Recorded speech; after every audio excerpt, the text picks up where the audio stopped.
Kadaama TV Kadaama agamba nti yakukusibwa naye ng'ayagala tunyumiza olugendo lw'okukusibwa bwe kuli na biki omuntu by'osobola okulabiramu ebizibu ebisobola okubeeramu n'okubeera nga tubakubiriza mwewale okubeera nga mukukusibwa okubeera nga mutwalibwa ebweru.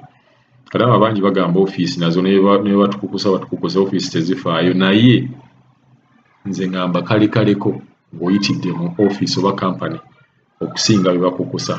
Abantu bonna abasinga bye bakukusa batera okubeera nga bafuna ebizibu ebifaanagana era be bamu ku bakadaama abamu b'owulira nti omuntu bw'ati ne bw'ati yagenda ebweru naye tetumanyi bimukwatako. Nti omuntu akukusizza kitegeeza naawe oba okkiriza bakukuse kati ekizibu kyonna ekikugwako oba tolina gy'ogenda kubeera nga weekubira enduulu. So tubakubiriza nga Kadaama TV nti temukkiriza kubeera nga babakukusa okubatwala mu nsi z'Abawarabu kuba ebizibu by'oba ojja okusangayo bisinga omuntu aba atakukusibwa. Kino tekijjaawo kugamba nti nno waliyo abaana abali obulungi nga bakukusibwa, gye bali, naye bw'otwala percentage ennene omuntu yenna gwe bakukusizza ojja kubeera nga ofuna obuzibu. Kati eyo gy'owulira ye ntono oli avaayo n'agamba nze bankukusa naye ndi bulungi. So mwegendereze muleme kubeera nga mukusibwa kasita n'ekyogenda mu kampani kya bwereere tolina ky'osasula. Kati bwe kibeera nti nno kya bwereere tolina ky'ogenda kusasula ate lwaki okukusibwa ng'ate ojja kwesanga n'akukusa ate akuggyako ssente. Eyo enjawulo eri waabwe wale be bakukusa babaggyako ssente ate abayita mu kampani tebabaggyako ssente.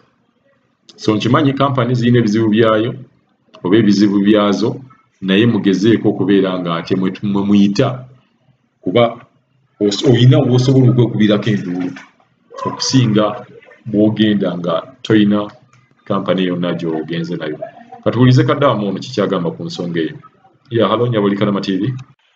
Mpozi n'ekirala munnange yateesezza ku kukusibwa. Nze nange wano nakukusibwa naye nga namala kutuuka eno ne ntegeera nti nkukusibwa. Naye ng'abantu abakukusa ku kisaawe wennyini awo weewali abantu. Kati gwe baba bakuleeta tosobola kumanya nti bali mu kukkusa kubanga oyita ku kisaawe ogenda kulinnya nnyonyi olina employment visa yo kati gwe tomanya nti bagenda kukukusa. Omala kutuuka eno nga tolina ofiisi mwewajjira kuba bw'otuuka eno osisinkana agenti wakiraba yakutwala w'olina okukola. Nze nange wano wendi nakukusibwa bukukusibwa naye ng'ekintu kiviira ddala awo ku kisaawe Entebbe. Era ennaku ezo omwezi ng'ebiri emabega waliwo bambi abaana be baakukusa. Ffe twajja abaana twali 10 naye nga tosobola na kumanya nti nno bali mu tukukusa. Babalagira we mulina okugenda awo muntu waabwe, buli step gye mutuukako aba muntu waabwe. Okiraba kati emyezi 2 emabega waliwo abaana bambi bazadde baabwe kati bamanyi bali mu kukola kumbe bali mu kkomera. We baatuuka wano we bakeberera korona ku nsalo kuki aleyini ng'ova Dubai oyingira aleyini bakebera korona. Kati jjukira bano abantu bwakulaba takwawula n'omulala bw'alaba ID yo. Kati bo beeyita nti baludde muno ebbanga baalagayo ID z'abantu balala ne driver yali abanoonye bonna ne babasiba bambi bali mu kkomera. Nsonyiwaamu bintawaanya waliwo aweereza message eyingiramu.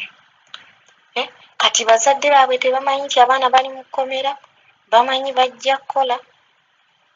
Bonna kati abantu 3 bonna bali mu kkomera. Kati okukusibwa kuno kintu kibi nnyo Mr. Kadaama. Kibi ate nga kitandikira waffe e Uganda.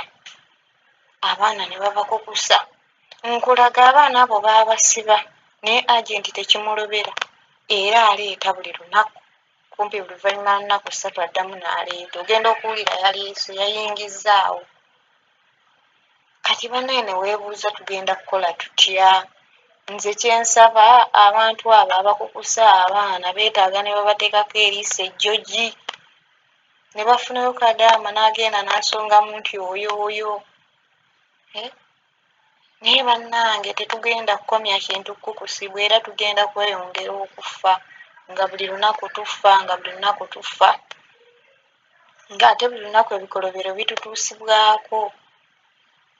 Gavumenti yanditunudde ku kisaawe kyabwe n'ekyekebejja n'ekyekenneenya. Abaana babakukusa babaleetera ku visiti visa. Kati yo gavumenti teraba muntu kyayina okujja ku visiti visa nemutunulamu background biki ne batunula muntu oyo agende azze Dubai, agenze Saudi, agendedde ku visiti visa, kikyanona agenda kulambula ki? Ebintu bwe bityo. Gavumenti yaffe nayo tefuddeeyo yeekolera yeesuulirayo gwannaggamba tebafuddeeyo. Kyova olabanga enguzi tejja kuggwa mu Uganda kuba tebafaayo. Nze Mr. Kadaama TV bwati bwe mbadde nteesa naye nga bannange enkukusa ya munnange oli muwagira bannaayo okukusa. Nze kati natuuka eno nga sikyasobola kuddayo. Onoonya ne woddirayo, onoonya aba n'akuyamba ng'ofunye ekizibu nga tomulaba.